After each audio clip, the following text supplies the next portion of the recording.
Thomas Reed looked like the perfect husband and father, but behind the mask of family life, he was hiding a deadly secret, an affair with Emily Carter that spiraled into obsession, betrayal, and ultimately, murder. Emily believed she was fighting for love, but instead, she walked into the hands of a man desperate to protect his double life at any cost. Their story would shock a quiet town, unravel a web of lies, and reveal how far one man would go to keep the truth buried. Thomas Reed had always been admired by his neighbors and friends for the life he seemed to have built. To the outside world, he looked like the perfect husband and father, someone who had balanced work, family, and community with ease. He lived in a quiet suburban neighborhood where families left their doors unlocked, children played freely in the streets, and everyone knew each other's names. His job as a construction supervisor paid well, and he often stayed late at the office, but no one questioned his dedication. At home, he coached his son's baseball team, attended school events with his daughter, and often held barbecues in the backyard for friends. Claire, his wife of nearly 15 years, was equally respected. Together they seemed like the couple everyone aspired to be. But what no one saw was that Thomas was carefully balancing two lives, and the cracks in his perfect façade were starting to show. Months earlier, Thomas had met Emily Carter, a young woman who worked at a diner not far from his job site. She was in her mid-20s, full of energy, ambition, and hope for a brighter future. To her, Thomas was charming and attentive, a man who understood her dreams and promised her stability she had never known. Their relationship started casually, with conversations over late-night coffee and stolen glances that soon turned into something far more serious. What began as an escape for Thomas quickly evolved into an obsession. He told Emily he loved her, and in moments of weakness, he made promises he never truly intended to keep. He assured her that one day he would leave his wife and build a new life with her, a story she wanted to believe because it gave her hope. But Emily's patience began to wear thin as months passed without any sign of real change. She questioned his late arrivals, the excuses about family obligations, and the way he always seemed to be torn between her and his family. For Thomas, the weight of his double life grew heavier with each passing day. The lies piled up, and the constant fear of being caught kept him awake at night. Every family dinner felt like a test, every phone call from Emily a potential threat. He began to dread both sides of his life, the demands of being a father and husband, and the pressures of keeping Emily satisfied. Emily, on the other hand, started confiding in her friends. She admitted that she was worried Thomas would never truly leave his wife. She had given him her trust and invested her emotions deeply, but she felt like she was living in the shadows of his real life. Some nights she cried over the uncertainty. Other nights she grew angry at the realization that she was being hidden. She began hinting to Thomas that if he didn't make a decision soon, she might confront his wife herself. For Thomas, this was his worst fear. His carefully curated life, the respect, the admiration, the stability, was balanced on a fragile secret, and if that secret came out, everything would collapse. It was at this point that Thomas began thinking not just of how to juggle his two lives, but how to protect one by destroying the other. Emily's unease grew more visible as the months dragged on. She had been patient, believing Thomas when he whispered about a future where the two of them could finally be together, but those promises never materialized. Each time she pressed him, he found a way to stall. He spoke about timing, about the children, about needing stability before making a change. Deep down, Emily began to feel like she was clinging to a dream that was never meant to come true. Friends noticed the change in her mood. Once bright and outgoing, she now carried an air of worry that she couldn't hide. She told one friend that she felt trapped, torn between hope for a future and the painful reality of living in secrecy. The more she thought about it, the more she wondered if Thomas's wife had any idea at all. And with that thought came a dangerous temptation. to end the secrecy herself. For Thomas, every day was becoming a battle. He tried harder to act normal at home, but Claire was observant. She noticed how distracted he seemed, how his temper had grown shorter, and how he often kept his phone close, even at night. Once, when she asked about his late hours, he brushed it off as stress from work. Still, suspicion lingered in her mind, though she didn't want to admit it to herself. Meanwhile, Thomas felt the walls closing in. At work, he worried about Emily showing up unexpectedly. At home, he dreaded the possibility of Claire discovering a stray message or overhearing a call. His double life was no longer thrilling, it was suffocating. Emily began hinting more strongly that she was tired of waiting. She told Thomas she deserved better than secret meetings in the shadows and long stretches of silence when he was with his family. She had started to imagine what it would feel like to confront Claire, to lay the truth bare and force Thomas to choose. For Thomas, these hints were terrifying. He knew that if Emily went through with her threats, his life would unravel in an instant. His children would see him differently, his marriage would collapse, and his reputation in the community would be destroyed. He had built his entire identity on being a family man, and that identity was what kept people respecting him. Losing that meant losing everything. Instead of finding a way out, Thomas began to spiral. He told himself that he couldn't allow Emily to ruin what he had. He convinced himself that she was becoming unstable, that she might already be telling others about their affair. In truth, her only crime was wanting honesty and commitment. But in Thomas's mind, she became the threat that could bring his entire world crashing down. He avoided her calls some nights, but her persistence only grew. The more he pushed her away, the more determined she became to confront the situation head-on. The tension between them built like a storm waiting to break. Thomas oscillated between moments of guilt and flashes of anger, convincing himself that he was the victim of circumstances he couldn't control. In reality, he had created the situation with his lies and deception. Yet, instead of facing the consequences, he began to think about ways to escape them entirely. For Emily, the next steps were about clarity and truth. For Thomas, the next steps were about survival at any cost. Both were on a collision course, and neither could have predicted just how devastating the outcome would be. The night that would change everything began with a storm rolling across the sky. Heavy rain swept through the town, and thunder echoed in the distance as Thomas prepared for what he told himself was just another meeting with Emily.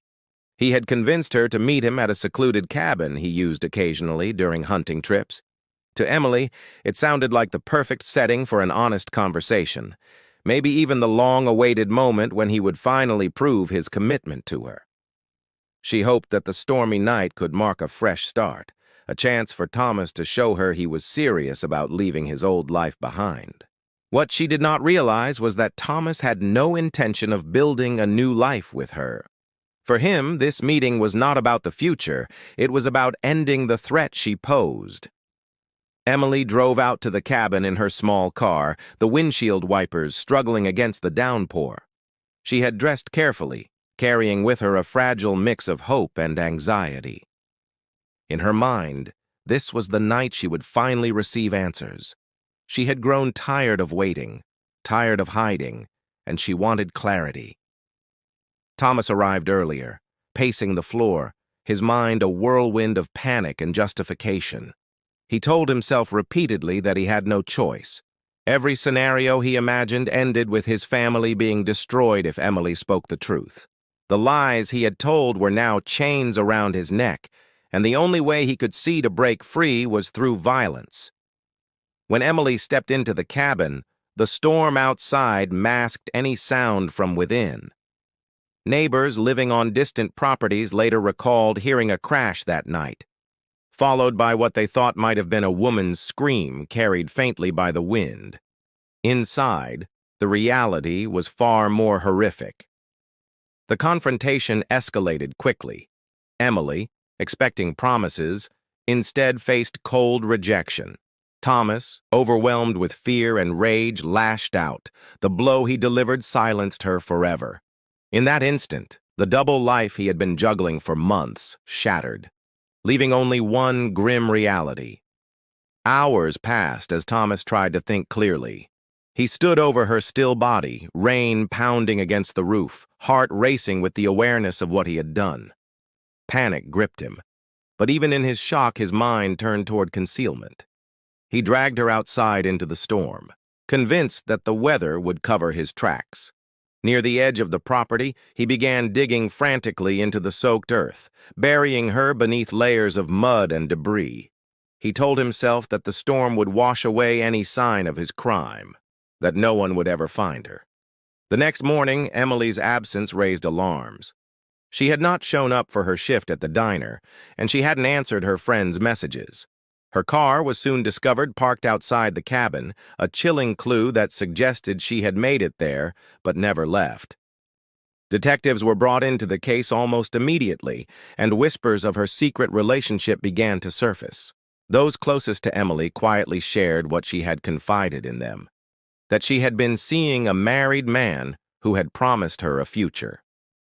With every piece of testimony, the circle of suspicion began to tighten around Thomas Reed. Detectives wasted no time focusing on Thomas Reed once Emily's car was discovered outside the hunting cabin. The vehicle was locked, her purse still inside, and the storm the night before had turned the area into a muddy mess. At first glance, there was little physical evidence, but investigators knew that people rarely disappear without a trace. The first step was to talk to those closest to Emily, and it didn't take long before her friends revealed the secret she had been carrying. She had been involved with a married man, someone she believed would eventually leave his wife for her. When police pressed for a name, the pieces fell into place. The married man was Thomas, the same respected father and husband who now claimed to know nothing about her disappearance.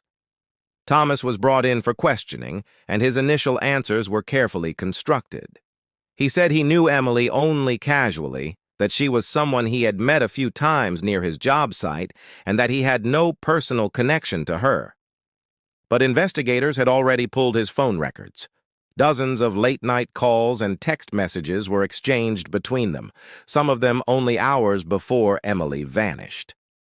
Confronted with this evidence, Thomas adjusted his story, admitting to the affair, but insisting he had nothing to do with her disappearance. He claimed he had broken things off weeks earlier and that she must have been upset with him. What he failed to realize was that investigators had only begun to scratch the surface.